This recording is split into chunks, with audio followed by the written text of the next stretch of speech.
Okay guys, so when we install our drip metal, you know, one thing that makes our installation unique is the pattern that we install.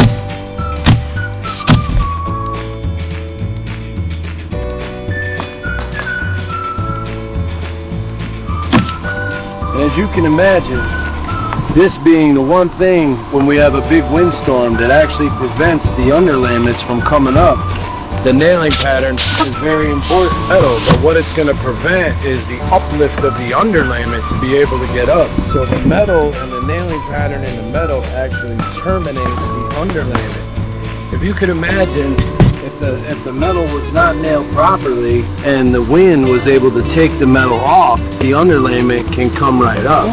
But what this does is terminate the underlayment to protect you and your most valuable assets inside your home. And always remember guys, brown won't let you down.